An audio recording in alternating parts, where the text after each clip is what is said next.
বাংলাদেশে শেখ হাসিনার স্বৈরশাসন দীর্ঘায়িত করার মধ্য দিয়ে ভারত এদেশে তাদের আধিপত্যবাদকে পাকাপোক্ত করতে চেয়েছিল।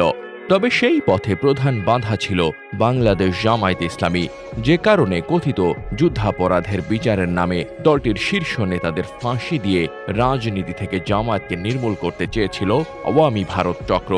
এজন্য তারা গঠন করে আন্তর্জাতিক অপরাধ ট্রাইব্যুনাল নামের এক আওয়ামী ট্রাইব্যুনাল, যার প্রধান উপকরণ ছিল মিথ্যা সাক্ষী, গল্প আর ইচ্ছে মাফিক উপস্থাপনা। ৭১-এর মানবতা বিরোধী অপরাধের অভিযোগ এনে ২০১২ সালের ২২ আগস্ট জামায়াতের সাবেক ভারপ্রাপ্ত সেক্রেটারি জেনারেল এটিএম আজহারুল ইসলামকে গ্রেফতার করে পুলিশ। ২০১৪ সালের ডিসেম্বরে প্রহসনের রায়ে তার বিরুদ্ধে ফাঁসির আদেশ দেওয়া হয়। সেই থেকে এখন পর্যন্ত কারাগারেই রয়েছেন এটিএম আজহারুল ইসলাম।